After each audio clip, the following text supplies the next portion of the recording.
तो आज मैं दो इंटरेस्टिंग मूवीज यानी गुलिवर्स ट्रेवल्स और आर्ट बॉय को एक्सप्लेन करूंगी। तो चलिए पहले गुलिवर्स ट्रेवल्स मूवी को एक्सप्लेन करते हैं। मूवी के स्टार्ट होते ही हमें एक लड़का दिखाया जाता है जिसका नाम गुलिवर होता है और वो हमेशा ही हैप्पी मूड में रहा करता था, जो कि एक कंपनी के लिए काम करता था। एक दिन गुलिवर किसी लड़के का इंटरव्यू ले रहा होता है जिसमें वो उस लड़के से कुछ ऐसे क्वेश्चंस करता है जो जॉब से रिलेटेड नहीं होते, लेकिन तभी वो ये जान पाता है कि वो लड़का तो सिलेक्ट हो गया है। फिर गुलिवर उस लड़के को पूरे ऑफिस का विजिट करवाता है। वहाँ पर एक और लड़की भी होती है जिसका नाम डार्सी होता है और गुलिवर उस न्यू एम्प्लॉय को डार्सी से भी मिलवाता है। वो न्यू एम्प्लॉय उन दोनों को देखकर समझ जाता है कि गुलिवर उस लड़की में इंटरेस्टेड है, लेकिन गुलिवर की हिम्मत नहीं होती कि वो उस लड़की से कैसे बात करे। फिर गुलिवर और वो न्यू एम्प्लॉय दोनों एक लिफ्ट के जरिए जा रहे होते हैं, मगर इतनी ही देर में वहाँ पर डार्सी भी आ जाती है। तो वो न्यू एम्प्लॉय उन दोनों को अकेला छोड़कर वहाँ से चला जाता है ताकि वो दोनों एक दूसरे से बात करें, एक दूसरे को अंडरस्टैंड करें।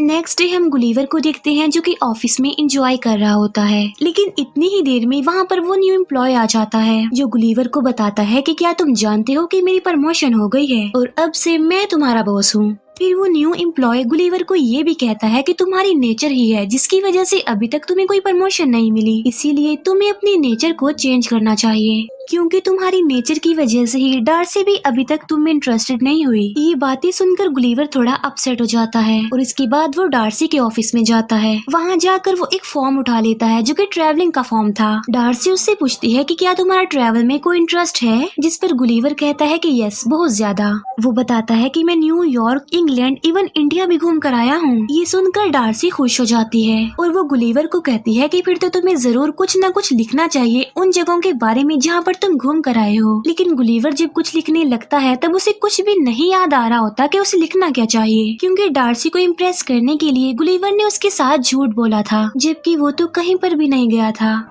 लेकिन तभी वो अलग अलग पैराग्राफ, अलग अलग आर्टिकल से अपना एक आर्टिकल बनाता है, जिसे देखकर डार्सी काफी खुश होती है और वो उससे काफी इम्प्रेस भी हो जाती है। डार्सी उससे कहती है कि फिर तो तुम्हें बरमूडा ट्रायंगल पर जाकर जरूर कुछ न कुछ लिखना चाहिए। फिर नेक्स्ट डे गुलिवर बरमूडा के लिए निकल पड़ता है, जहाँ पर बोट का कैप्टन उसे बोट तक ले जाता है और उसे बोट चलाने की सारी इंस्ट्रक्शंस देता है कि आपने सिर्फ रेड निशान को फॉलो करते हुए आगे बढ़ना है और फिर तुम बरमूडा ट्रायंगल पर पहुँच जाओगे, और जब तुमने वापिस आना हो तो इस बटन को बैक घुमा देना। जिस पर गुलिवर कहता है कि ये काम मेरे लिए कोई बड़ी बात नहीं है, मैं तो दिखना इसे कितनी आसानी से कर दूंगा। इसके बाद गुलिवर बरमूडा ट्रायंगल के लिए निकल जाता है, लेकिन रास्ते में ही उसकी आंख लग जाती है, उसे नींद आ जाती है। लेकिन तभी उसकी बोट एक समुद्री तूफान में फंस जाती है और जब उसकी आंख खुलती है तो जो कुछ भी वो वहाँ पर देखता है वो देखकर वो काफी शॉक्ड रह जाता है, क्योंकि बहुत से लोग उसकी बॉडी उसके चेस्ट पर खड़े हुए थे और उन लोगों ने गुलिवर को रस्सियों से बांधा हुआ था, और जो लोग उसके ऊपर चढ़े हुए हैं वो बहुत ही छोटे छोटे लोग हैं जिन्हें बोने लोग भी कहा जाता है। उन छोटे लोगों ने गुलिवर के ऊपर लकड़ी का एक ब्रिज भी बना रखा था और वो छोटे लोग गुलिवर को एक जॉइंट समझ रहे थे जो उन लोगों को मार देगा, उन्हें खा लेगा। वहाँ पर उन छोटे छोटे लोगों की एक पूरी आर्मी थी, वहीं पर उन छोटे लोगों की आर्मी का एक जनरल भी था। लेकिन तभी गुलिवर खुद को आजाद करने के लिए खड़ा होने की कोशिश करता है, लेकिन वो छोटे लोग उसे फिर से खींचने लगते हैं और तभी गुलिवर फिर से गिर जाता है और एक छोटा सोल्जर गुलिवर के नीचे आकर दब जाता है। फिर वो छोटे सोल्जर्स गुलिवर को खींचकर अपने किंग के पास ले जा रहे होते हैं। गुलिवर उनके किंग को कहता है कि ना तो मैं कोई जायंट हूँ और ना मैं कोई डीमन हूँ, बल्कि मैं एक नॉर्मल इंसान हूँ, और मुझे बताओ कि ये जगह कौन सी है, क्योंकि गुलिवर को अभी तक ऐसा लग रहा था कि जैसे उसके साथ कोई प्रैंक कर रहा हो। फिर वो छोटे सोल्जर्स गुलिवर को एक जगह पर कैद कर देते हैं। वहीं पर गुलिवर को एक और प्रिजनर भी मिलता है और इस प्रिजनर का नाम होरेशियो होता है, लेकिन होरेशियो गुलिवर जैसा नहीं था, बल्कि वो इन लोगों जैसा छोटा ही था। गुलिवर होरेशियो से पूछता है कि तुम यहाँ पर क्यों हो, जिस पर होरेशियो कहता है कि मैं प्रिंसेस से बहुत प्यार करता हूँ, इसीलिए प्रिंसेस के फियांसे यानी जनरल ने मुझे यहाँ पर लाकर प्रिजनर बना दिया है। और इतनी ही देर में वहाँ पर जनरल आ जाता है। गुलिवर उस जनरल को देखकर कहता है कि तुम एक बेवकूफ इंसान हो, जिस पर वो जनरल उससे पूछता है कि बेवकूफ का मतलब क्या होता है, जिस पर गुलिवर कहता है कि बेवकूफ का मतलब होता है सबसे बहादुर आदमी। इसके बाद वो जनरल खुद को बेवकूफ कहकर बुलाने लगता है। फिर एक दिन वो जनरल बैग महल की जगह गुलीवर को लगाता है और खुद उसकी सवारी करता है।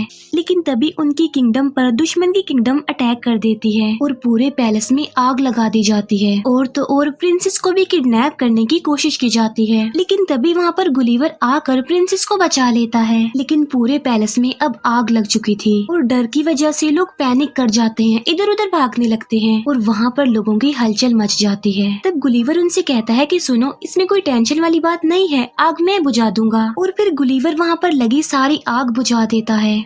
इसी बीच वो जनरल भी भीग जाता है। जनरल को काफी गुस्सा आ जाता है और वो वहाँ से चला जाता है। ये देखकर किंग गुलीवर से काफी खुश हो जाता है और वो उसे खाने पर इनवाइट करता है, जिस पर गुलीवर कहता है कि मैं खाने के लिए तो आ जाऊंगा, लेकिन मेरी एक शर्त है और वो ये कि होरेशियो को आजाद किया जाए। तब किंग गुलीवर की बात मान लेता है और होरेशियो को आजाद कर दिया जाता है। फिर गुलीवर किंग और उन सारे लोगों के साथ खाना खा रहा होता है। तभी किंग गुलीवर से पूछता है कि क्या तुम रिवर से आए हो, जिस पर गुलीवर कहता है कि नहीं तो मैं तो न्यूयॉर्क से आया हूँ। और तभी वो सब लोग गुलीवर को न्यूयॉर्क का प्रेसिडेंट समझने लगते हैं। ये देखकर गुलीवर वहाँ पर बड़ी बड़ी बातें करने लगता है कि किस तरह मैंने न्यूयॉर्क के साथ साथ वहाँ पर रहने वाले लोगों को भी बचाया और अब मैं न्यूयॉर्क का सबसे इंटेलिजेंट और पावरफुल प्रेसिडेंट हूँ। तब किंग गुलीवर को कहता है कि बहुत जल्द हम लोग तुम्हारी वोट ढूंढ लेंगे। फिर किंग गुलीवर के लिए एक काफी बड़ा घर बनवाता है ताकि गुलीवर वहाँ पर आराम से जिंदगी गुजार सके। फिर हम देखते हैं कि गुलीवर और होरेशियो इस बारे में डिस्कस कर रहे होते हैं कि आखिर प्रिंसेस को इम्प्रेस कैसे किया जाए। फिर गुलीवर जैसे जैसे होरेशियो को बताता है, होरेशियो सारी उसकी बातों को फॉलो करता है, जहाँ पर गुलीवर होरेशियो से वो सारी बेवकूफियों वाली हरकतें करवाता है जो वो खुद भी करता रहता है। मगर इसके बावजूद भी प्रिंसेस होरेशियो से इम्प्रेस हो जाती है। उसी रात को वो जनरल गुलीवर की बोट ढूंढ लेता है, क्योंकि जनरल जल्द से जल्द गुलीवर को वहाँ से निकालना चाहता था। बोट में गुलीवर को अपना मोबाइल मिल जाता है, जिसमें डार्सी का वॉइस मैसेज आया होता है और गुलीवर उसे सुनने लगता है। मैसेज में डार्सी ने गुलीवर को कहा होता है कि मैं तुमसे मिलने के लिए वहाँ पर आ रही हूँ। फिर हम देखते हैं कि एक बार फिर से दुश्मन की किंगडम ने उनकी किंगडम पर अटैक कर दिया है। तभी होरेशियो गुलीवर को आकर बताता है कि हमारे किंग ने किंगडम का जनरल तुम्हें बना दिया है, इसीलिए अब तुम्हें ही हमारी किंगडम की हिफाजत करनी है। फिर गुलीवर दुश्मन की किंगडम से लड़ने के लिए उनके सामने आता है। वो उन्हें समझाने की काफी कोशिश करता है कि यहाँ से वापस लौट जाओ, लेकिन दुश्मन गुलीवर की बात नहीं सुनते और पत्थरों से उस पर अटैक करने लगते हैं, जिसका गुलीवर पर जरा भी असर नहीं होता। फिर गुलीवर उनकी बोट्स को खींचकर किनारे तक ले आता है। इस तरह गुलीवर उनकी किंगडम को बचा लेता है और अब वो जनरल गुलीवर से और ज्यादा जेलस होने लग गया था। फिर गुलीवर और बाकी लोग अपनी जीत को सेलिब्रेट कर रहे होते हैं।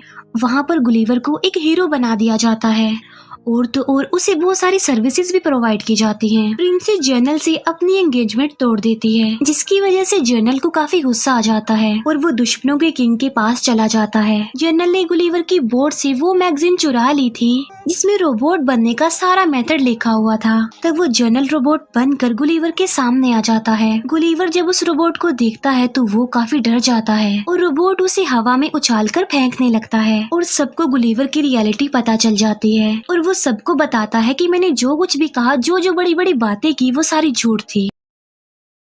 फिर वो जनरल गुस्से में आकर गुलीवर को बांध कर कहीं पर भेज देता है। गुलीवर एक जगह पर पहुंचता है जहां पर उसे लगता है कि अब वो अपने जैसे लोगों के बीच में आ गया है, मगर इस बार तो वो ऑपोजिट जगह पर आ गया था। पहले जहां पर वो छोटे लोगों में चला गया था और अब अपने से कई गुना बड़े लोगों में आ गया था, जहाँ पर एक बच्चे ने गुलीवर को खेलने वाले डॉल बना लिया था। और तभी गुलीवर वहाँ पर होरेशियो से मिलता है। होरेशियो उसे बताता है कि हमारे एरिया में डार्सी तुमसे मिलने आई है, लेकिन जनरल ने उसके साथ साथ किंग को भी प्रिजनर बना लिया है और अब तुम ही हो जो उनकी हेल्प कर सकते हो और उन्हें छुड़ा सकते हो। और तब रात को ही गुलीवर डार्सी और किंग के पास पहुंच जाता है। अगले दिन गुलीवर और उस रोबोट के बीच में फाइट होती है और यहाँ पर रोबोट गुलीवर पर भारी पड़ता है, क्योंकि वो गुलीवर को काफी मारता है। लेकिन होरेशियो रोबोट की कुछ वायर्स को काट देता है। तब मौका मिलते ही गुलीवर उस रोबोट को मार डालता है और इस तरह से वो लोग जीत जाते हैं। इसके बाद किंग होरेशियो और प्रिंसेस की शादी के लिए भी एग्री हो जाते हैं और डार्सी भी गुलीवर की गलतियों पर उसे माफ कर देती है। लेकिन तभी वहाँ पर वो जनरल आकर प्रिंसेस को पकड़ लेता है, लेकिन तभी प्रिंसेस खुद को छुड़ाती है और वो जनरल को पंच मारती है, जिससे जनरल प्रिंसेस को छोड़ देता है। फिर डार्सी गुलिवर के पास जाती है और यहीं पर ये मूवी एंड हो जाती है। और अब मैं एक्सप्लेन करूंगी 8 बॉय मूवी को। मूवी के स्टार्ट होते ही हमें एक बच्चा दिखाया जाता है जिसका नाम पेल नॉर्मन होता है और वो ऑलमोस्ट 12 साल का होता है। पेल का स्कूल में कोई भी फ्रेंड नहीं होता। क्लास खत्म होने के बाद पेल स्कूल के टेरेस पर जाकर बैठ जाता है। वो वहाँ पर बैठा एप्पल खा रहा होता है, लेकिन तभी पेल की नजर अपने एक फ्रेंड पर पड़ती है जिसे 2 लड़के परेशान कर रहे थे। तभी पेल उस एप्पल को ही उन लड़कों पर फेंक देता है और ऐसा करते ही वो फौरन चुप जाता है, लेकिन वो दोनों शरारती लड़के पेल को देख लेते हैं। फिर वो दोनों उसके दोस्त को छोड़कर पेल के पीछे पड़ जाते हैं। तो वो खुद को छुपाने के लिए एक घर के गार्डन में चला जाता है। उन दोनों शरारती बच्चों को पेल कहीं पर नजर नहीं आता, इसीलिए वो वहाँ से चले जाते हैं। इसके बाद पेल भी अपने घर के लिए चला जाता है। हम देखते हैं कि उसकी बॉडी पर एक आंट चढ़ गई है और वो आंट उसके गले पर पहुंचकर उसे काट लेती है और थोड़ी देर गुजर जाने के बाद वो बेहोश हो जाता है। लेकिन जैसे ही उसे होश आती है तो वो अपने घर के लिए निकल पड़ता है। पेल देखता है कि उसकी एक फ्रेंड है जिसका नाम अमेंडा है, जिसके फादर टीवी पर लाइव आ रहे हैं। इसके बाद पेल ब्रेकफास्ट करने लगता है, जहाँ उसके साथ कुछ अजीबोगरीब होने लगता है। वो मिल्क बॉक्स उठाता है, लेकिन जैसे उसे वापस रखने लगता है तो वो मिल्क बॉक्स उसके हाथ से चिपक जाता है और जब वो उसे दूसरे हाथ से हटाने की कोशिश करता है तो वो उसके दूसरे हाथ से चिपक जाता है। फिर वो उसे छुड़ाने के लिए अपने फादर को बोलता है, लेकिन फिर जैसे ही वो अपना जूस का गिलास उठाता है तो वो भी टूट जाता है।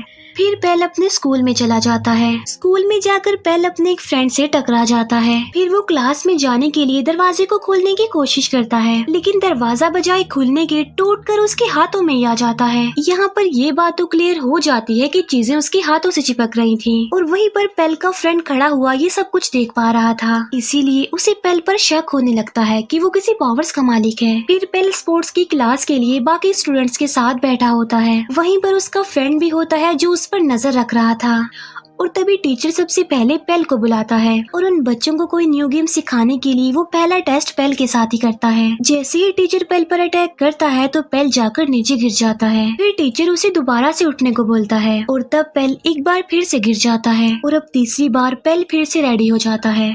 वहाँ पर सारे बच्चे उनको देख रहे होते हैं। टीचर एक बार फिर से पेल पर अटैक करता है, लेकिन इस बार पेल एनर्जेटिक होकर मुकाबला करता है और वो हर बार टीचर के अटैक से बच जाता है और लास्ट में वो अपने टीचर पर सिर्फ एक बार हल्का सा अटैक करता है, जिससे उसका टीचर काफी दूर जाकर गिरता है। पेल को देखकर सारे काफी हैरान रह जाते हैं और ये देखकर पेल वहाँ से भाग जाता है। फिर वो अपने घर के लिए जा रहा होता है, जहाँ पर उसका फ्रेंड भी आ जाता है। पेल का फ्रेंड उसे क्वेश्चंस करता है उसकी पावर के बारे में, मगर पेल उसकी बातों पर ज्यादा ध्यान नहीं देता। तब पेल का फ्रेंड उसे सुपर हीरोज की एक कॉमिक बुक देता है। पेल उस कॉमिक्स बुक को पढ़ता है और साथ साथ सुपर हीरोज के ड्रीम भी देखता है। फिर पेल स्कूल जाते ही सबसे पहले अपने फ्रेंड के पास जाता है और वो अपने फ्रेंड को बताता है कि मुझे एक आंट ने काट लिया था और उसके बाद से ही मैं ऐसा हो गया हूँ, यानी मेरे साथ कुछ न कुछ अजीब हो रहा है। ये बात सुनकर पेल का फ्रेंड उसे अपने घर ले जाता है, जहाँ पर पेल को हर तरफ सुपर हीरोज के इक्विपमेंट्स मिलते हैं। इसके अलावा उसका घर काफी एडवांस था। पेल का फ्रेंड ये चेक करने की कोशिश करता है कि उसके पास किस किस्म की पावर है और वो अलग अलग तरह के एक्सपेरिमेंट्स करके ये सब कुछ चेक कर रहा था। जैसे कभी वो पेल से बुक बाइट करवाता है, कभी उसे हवा में फ्लाई करने की कोशिश करता है। इसके अलावा वो उसे सुपर हीरो का कॉस्ट्यूम भी पहनाता है ताकि वो बिल्कुल सुपर हीरो ही लगे। और काफी नाम सोचने के बाद फाइनली पेल अपने लिए 8 बॉय नाम सिलेक्ट कर लेता है। फिर हम देखते हैं कि एक चोर एक लेडी का पर्स चुरा कर भाग गया है। पेल उस चोर के पास जाता है और उस पर्स को वापस करने के लिए बोलता है। चोर उसे नॉर्मल बच्चा समझता है और उसे सीरियस नहीं लेता, इसीलिए वो पेल को डराने की कोशिश करता है और पेल पीछे पीछे होने लगता है। लेकिन तभी वो चोर देखता है कि ये बच्चा तो दीवार पर चढ़ रहा है और यहाँ पर पेल को अपनी एक और पावर का पता चल जाता है और पेल उस चोर को पकड़ लेता है और इतनी ही देर में वहाँ पर पुलिस भी आ जाती है और उस चोर को पकड़ लेती है।